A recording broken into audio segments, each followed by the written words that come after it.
এখন বাজে ৯টা, সকাল ৯টা। আর আজকে হচ্ছে বৃহস্পতিবার। ঘুম থেকে উঠে সারাকে ব্রাশ করিয়ে একটু ওকে কাজু কিশমিশ দেওয়া হয়েছে, তারপরে চলে এসেছে এই ঘরে টিভি দেখবে বলে। ঘরের অবস্থা মানে বিছানার অবস্থা ঠিক এই রকম হয়ে আছে। তো এটাকে একটু পরেই গোছাবো, তার আগে ওকে একটু হরলিক্স বানিয়ে দিই। ওকেও একটু হরলিক্স দেবো, আমি নিজেও একটু হরলিক্স খাবো। তো ভাবলাম সকালবেলা আর কি খাবো, এখন একটু হরলিক্সটাই খেয়ে নিই। যতটা পারি চেষ্টা করি সকালবেলা একটু হেলদি খাবার খাওয়ার। তো যেমন ধরো ব্রেড বাটার এগুলো একটু খাওয়া হয়, আর ডিম সেদ্ধটা তো খাওয়া হয়। হরলিক্সটা মাঝে মাঝে খাই, কোনো দিন একটু মুড়ি খাই, কারণ ভাজাভুজি জিনিসটা সকালবেলা না খাওয়াই ভালো। এগুলো আবার সন্ধ্যাবেলার দিকে আমার হয়ে যায়। সকালবেলাটা যতটা পারি একটু অ্যাভয়েড করি এসব খাবার। তো চলো এবার একটু স্কিন কেয়ার করে নিই। ঘুম থেকে উঠেই আগে আমি ফেস ওয়াশ করে নিই, তারপরে একটা ক্লিনজার দিয়ে আমি মুখটাকে অনেকক্ষণ ধরে ম্যাসাজ করে কিন্তু মুখটাকে ক্লিন করি।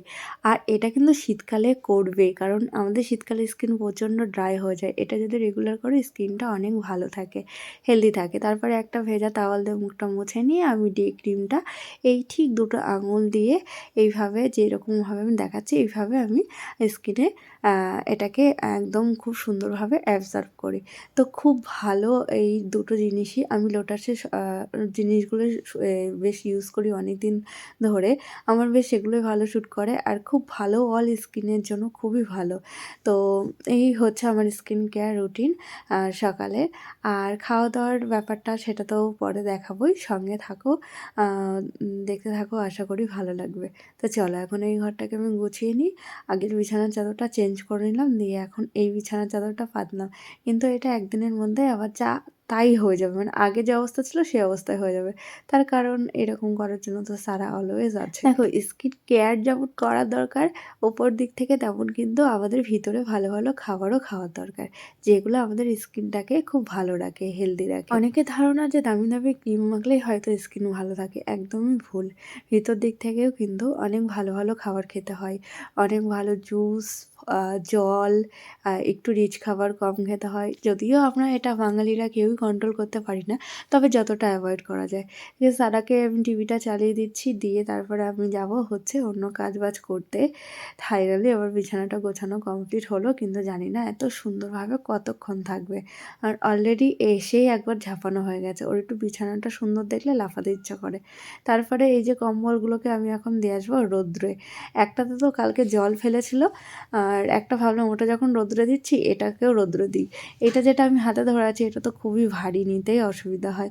এখন যাব ছাদে এগুলোকে নাড়তে, ভেজা জামা কাপড় আছে সেগুলোকে নাড়বো।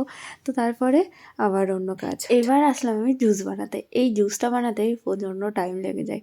তো সারার জন্য আগে হচ্ছে একটু বানিয়ে নিচ্ছি। সারার জন্য আমি একটু মৌসুম্বি আর বেদানার রস করে দিচ্ছি। ওকে কমলা লেবুটা দেবো না, যেহেতু ওর ঠান্ডাটা লেগে আছে।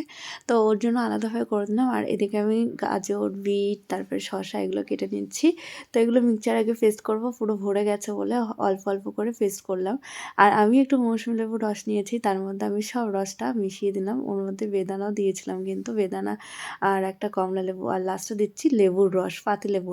এটা দিলে একদম বিটের যে গন্ধটা সেটা চলে যায়। অনেকে বিটের গন্ধের জন্য খেতে পারে না, কিন্তু যদি পাতিলেবুর রসটা দাও কোনো রকম গন্ধ লাগে না, খেতেও বেশ ভালো লাগে। যে খুব খারাপ লাগে আমার মুখটা দেখে বুঝতে পারছি, যদি খারাপ লাগতো তাহলে কিন্তু আমার মুখের ভাবটা এরকম থাকতো না। আমার বেশ ভালো লাগে, আশা করি তোমাদেরও ভালো লাগবে। এভাবে খেয়ে দেখো, স্কিন কিন্তু খুব ভালো থাকে। আর শরীরে রক্ত অনেক হয় আর কি, বিটে কিন্তু শরীরে রক্তও হয়, আর রক্ত কিন্তু ক্লিয়ারও থাকে। তারপরে ভাবলাম জামা কাপড় কাচবো না, আবার ভাবছি না কেচেই নিই, কালকে আবার কী কাজ চলে আসবে তার কোনো ঠিক নেই, আজকেই কেচে নিই, আজকে যখন একটু ফাঁকা আছি। তো সব এইভাবে মেশিনে এখন দিয়ে নিচ্ছি। রান্নাবান্না তো হয়ে গেছে, রান্নাঘরের অবস্থা এখন যাচ্ছে তাই। তো সব মোটামুটি গুছিয়ে নিই, তারপরে হচ্ছে মাজা ধোয়াগুলো পরে করবো। তার আগে যা নোংরা জমেছে সেই নোংরাগুলো পেছন দিকে ফেলে দিয়ে আসতে হবে। ওগুলো তো আমি ফেলে দিয়ে আসলাম। তারপরে সারার স্নানের জন্য সব কিছু বার করে নিলাম, যে জামাটা পরবে আর বডি লোশন, তারপরে হচ্ছে ক্রিম। এদিকে ইনি খেলা করছে, তো ওকে একটু মাথায় আগে তেল লাগিয়ে দেবো, মুখে একটু তেল লাগিয়ে দেবো, তারপরে ওকে স্নান করাবো। চলো এবার রান্নাঘরের অবস্থা দেখিনি। এই হচ্ছে আমার রান্নাঘরের অবস্থা। তো ওকে স্নান টান করি, আরামসে মাজা ধোয়া করব। আর এগুলো দেখার পর আমার তো মুখের অবস্থা এই হয়েছিল যে কিভাবে কি করব, মাথায় যেন কাজ করে না। যাক, সারার স্নান খাওয়া বড় কাজ একটা হয়ে গেছে, ঝামেলার কাজ। তারপরে এদিকে এর কাচাকুচোগুলো হয়ে গেল, এগুলো সব এখন বার করে নিচ্ছি, যাবো ছাদে মেলতে। জানি আজকে সব শুকাবে না। যদি আগে এটা ডিসাইড করতাম যে আজকে কেচে নিই, তাহলে আরও সকাল সকাল কাচতে পারতাম, আরও তাড়াতাড়ি শুকিয়ে যেত। তো যাই হোক, কী আর করা যাবে। তারপরে স্নান টান করে এখন যাব হচ্ছে সারার ভিটামিন তেল খাওয়াতে, মানে ভিটামিন ওষুধ খাওয়াতে, ওই ইয়ে থেকে, হেলথ সেন্টার থেকে। তো বাড়ির পাশে ওনার বাড়ি, তো ওনার বাড়িতে গিয়েই খাওয়াবো, ওই জন্য ওয়েট করছি। তারা এখানে খেলা করছে, ওনারা খাওয়া দাওয়া করছে, ওই জন্য আমরা বাইরে ওয়েট করছি। তারা কি সুন্দর বাটারফ্লাই বানিয়েছে, তাই তো? ও খুব এটা ওটা তৈরি করতে খুব পছন্দ করে। যেমন এটাতে কেক বানাচ্ছিল একটু আগে। কেকে কি কি দিতে হয় সেগুলোর সব জানে নাম। সবগুলো না, কিছু জানে, যেহেতু ওই কার্টুনে দেখে। আর এখন বলছে আমি বাটারফ্লাই বানিয়েছি। খুব সুন্দর হয়েছে বাটারফ্লাইটা।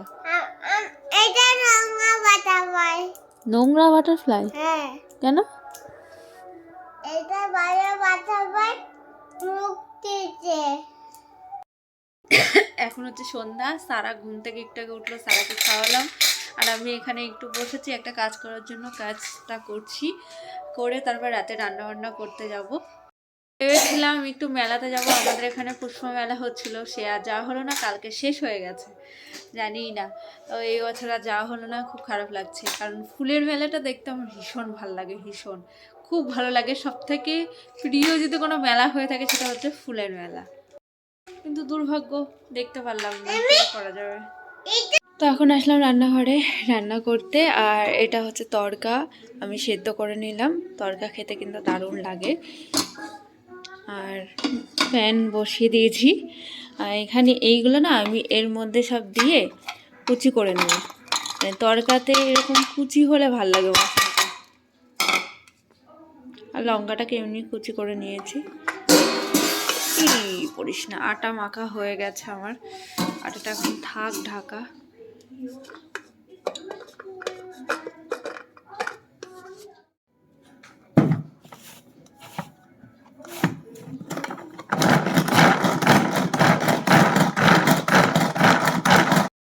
রোজ যেমন খাওয়ার জন্য রান্না করতেই হয়, তো সেই রকম কাজের মানে ভিডিওটাও রোজ পাবলিশ করতে হয়, সেটা আন্টি বলেছে। সত্যি ভীষণ ভালো লাগলো কথাটা। আর সেই কবে থেকে আন্টি আর একটা দাদা, অরিজিৎ দা, দুজন মিলে এত সাপোর্ট করো। কেউ আমার ভিডিও দেখুক আর না দেখুক, তোমরা দুজনে দেখো আর কমেন্টও করো। মানে তোমাদের দুজনের কমেন্ট আমি রোজই আশা করি যে আমার ভিডিও আজকে পাবলিশ করলাম, কেউ দেখুক না দেখুক, এই দুজন মানুষ দেখবে আর কমেন্টও করবে। ভীষণ ভালো লাগে তোমাদেরকে, সত্যি এইভাবে সাপোর্ট করো। অনেক অনেক ভালোবাসা দূর থেকে। অনেক ভালো থেকো তোমরা।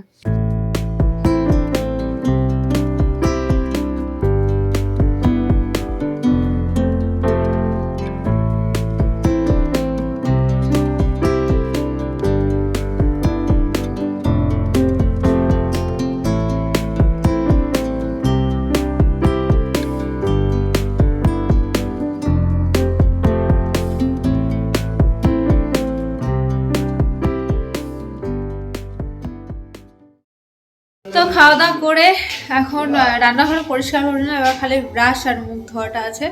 এখন বাজে 11টা। এত তাড়াতাড়ি করবো ব্যাস, সেই লেটই হয়ে গেল, 11টাই বেজে গেল। তো কালকে সারার স্কুল বন্ধ আছে, সেগুলো কালকে বাড়িতে থাকবো, কালকে সকালে আবার জিমে যাব। আর এই যে রান্নাঘরটা আমার পরিষ্কার হয়ে গেছে, অনেকটা চিন্তা অনেক শেষ হয়েছে। নাহলে এইটা মাথার মধ্যে নিয়ে ঘুমাতে হয়, সকালবেলা উঠে তখন তাড়াহুড়ো লেগে যায়। তো কালকে সকালবেলা উঠবো, উঠে হাত ফাত বসিয়ে যাবো জিমে, ব্রাশ টাশ করে। তো আমরা এই ঘরে শুয়েছি আজকে, তার কারণটা হচ্ছে একটা সিনেমা দেখবো কালকে, যেহেতু ওদের ছুটি আছে। কিন্তু